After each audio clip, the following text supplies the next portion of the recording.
Assalamualaikum warahmatullahi wabarakatuh. Bismillah, alhamdulillah, wassalatu wassalamu ala rasulillah wa ala alihi wa ashabihi wa mawalah. Amma ba'du. Sahabat zona amaliyah yang dirahmati Allah subhanahu wa ta'ala, Allah subhanahu wa ta'ala telah menyiapkan dalam satu bulan yang penuh dengan kemuliaan ini, yakni bulan Ramadan. Bulan yang terdapat di dalamnya, yakni diturunkannya kitab suci Al-Quran. Di bulan ini juga dilaksanakannya ibadah puasa penuh satu bulan.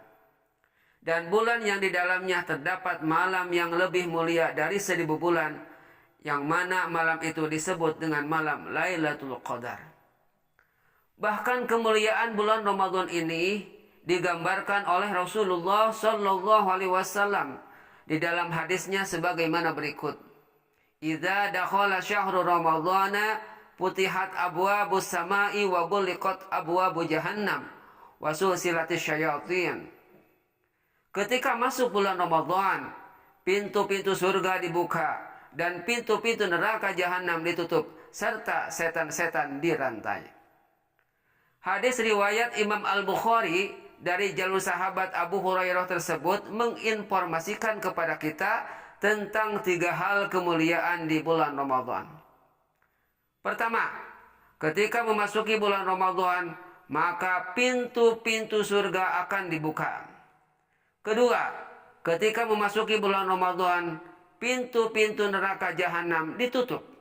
Dan yang ketiga, setan-setan yang mengganggu manusia akan dirantai dan dibelenggu selama bulan Ramadan. Namun kalau melihat kenyataan sehari-hari, ternyata masih banyak kemaksiatan yang merajalela selama bulan Ramadan. Masih ada kasus pencurian, pembunuhan, mabuk-mabukan, bahkan perzinahan. Bukankah di dalam hadis tersebut Rasulullah SAW mengatakan bahwa setan itu dirantai dan dikekang? Tetapi kenapa maksiat ini masih terus berjalan?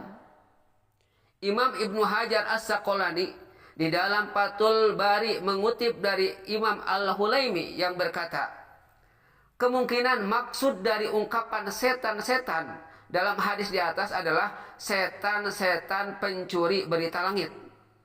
Pembelengguan terhadap mereka terjadi pada malam bulan Ramadan, sedangkan siang harinya tidak. Karena pada waktu diturunkannya Al-Quran, mereka dihalau dari upaya mencuri berita di langit. Sahabat zona amaliyah. Kemudian, pemeliharaan berita langit itu diperketat dengan pembelengguan terhadap mereka. Mereka juga yang dimaksud adalah bahwa setan-setan itu tidak maksimal menggoda kaum muslimin sebagaimana halnya di luar bulan Ramadan.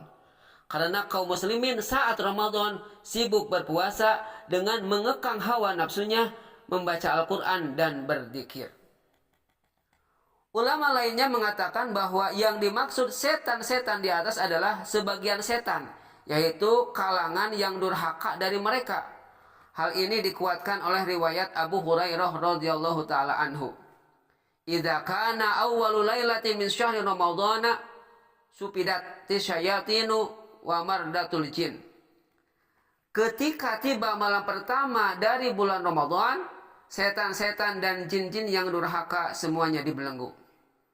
Hadis ini diriwayatkan oleh Imam Ibnu Huzaimah dalam sahihnya, Imam At-Tirmidzi, An-Nasai, Ibnu Majah, dan Al-Hakim dari Janur Al-A'mas dari Abi Shalih dari Abi Hurairah. Al-Qadhi Iyad rahimahullahu ta'ala berkata, hadis ini dapat dipahami secara tekstual dengan makna yang sebenarnya, bahwa dibukanya pintu-pintu surga dan ditutupnya pintu-pintu neraka serta dibelenggunya setan-setan merupakan tanda masuknya bulan Ramadan dan bukti pengagungan atas kemuliaannya. Dibelenggunya para setan bertujuan untuk mencegah mereka daripada upaya menyakiti dan menggoda orang-orang yang beriman. Hal ini juga dipahami secara majazi atau makna kiasan, maka ungkapan di atas dapat dipahami sebagai isyarat atas banyaknya pahala dan ampunan. Sedangkan upaya-upaya setan-setan untuk menggoda dan menyakiti itu semuanya terbatasi. Sehingga mereka seperti terbelenggu. Mereka dibelenggu untuk melakukan suatu upaya.